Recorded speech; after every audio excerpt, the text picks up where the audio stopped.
This is an updated version of Bob Popovics' surf candy. It's just one of a slew of incredible patterns Bob has come up with over the years. His book Pop Flies has step-by-step instructions for many of them, including the surf candy. As I said, here I'm going to tie an updated version of it that uses some modern materials and is actually easier to tie. Although not essential, a rotary vise can be very helpful when tying surf candies, particularly when it comes to applying different resins. For a hook, I'm going to use a Mustad size 1/0, 2x heavy, 2x short tarpon hook. I like to use vise jaws that are specifically made for holding large hooks. A shallow groove in the jaws ensures the oversized hook won't budge while tying. You can use heavy white thread if you like, but I prefer monofilament as it will become almost transparent after a coat of resin is applied. Get your thread started on the hook shank behind the eye and take a dozen or so wraps rearward before snipping off the excess tag. Position your tying thread about an eye length back from the eye. Many different synthetic fibers can be used to form the body of the fly, but here I'm going to use stuff called Candy Crush. It's easy to work with, has great texture, and a really nice shimmer. I'm going to go with the olive for the fly's back and white clear for the belly. I snip a couple dozen white clear fibers free from the hank, then find their midpoint. Place the midpoint on top of the hook shank over your tying thread and take wraps to secure it. Pull the forward pointing fibers down and take thread wraps to secure them to the underside of the hook shank. Make sure all the fibers are bound down really well. Snip another couple dozen of the olive fibers free and once again locate the midpoint of the fibers and place them on top of the hook shank.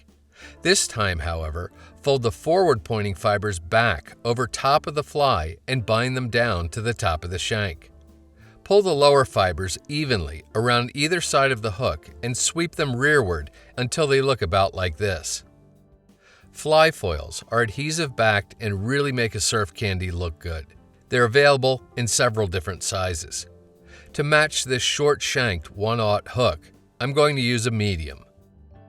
A bodkin works well for first removing, then placing the foils. Put the foil on your tying table or here a sticky pad with the adhesive side facing up. To create the lateral line on the fly, snip a single strand of large pearl flashabou free from the hank. Locate the strand's midpoint and snip it to create 2 equal lengths. Stash one of the segments away for safekeeping, then pick up the other and adhere it to the fly foil like so.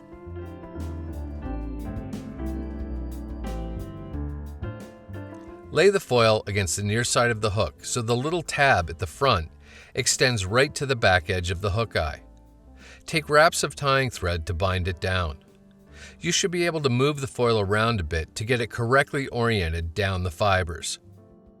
Repeat the procedure for the mirror image foil for the other side of the fly. Pick up the remaining flashabou segment and secure it to the foil in the same manner as you did before.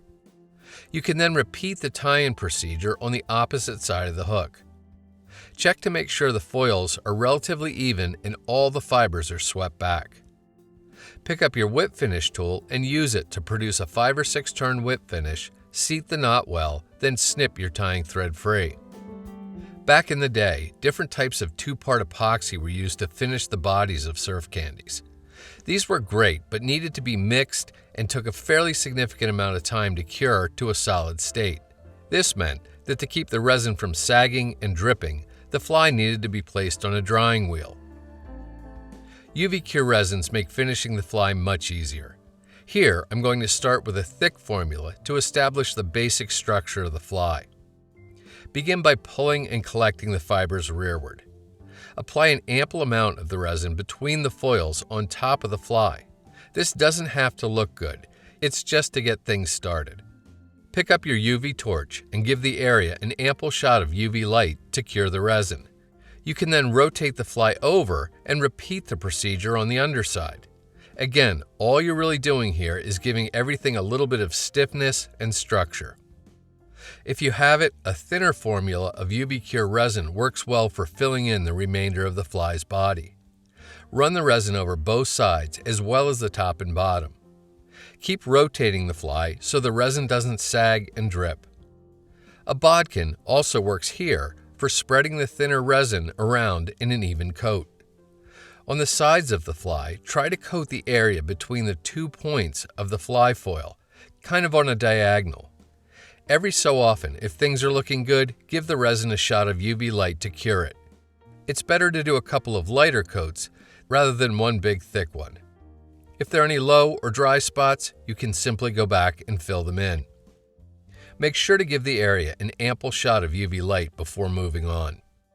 You could stop right there and call your surf candy done if you like, but I prefer to apply an additional coat, this time of ultra-thin UV cure resin, to just kind of smooth everything out. The Solarez Bone Dry I'm using here has a nice little brush that can be used instead of a bodkin. Once you have the body of the fly looking good, give everything a really thorough bath of UV light to make sure all the resin is cured and tack-free. To trim the fly's tail, I find it much easier to flip the fly around in my tying vise so the tail points in the opposite direction. Begin by snipping the Flashabou lateral lines off so they're equal in length. Then use your scissors to trim a somewhat staggered, natural-looking tail. This looks much better than simply cutting the fibers off square. And that's a more modern version of Bob Popovics' classic surf candy. It's a remarkably realistic and effective fly, and works especially well for albies and bonita.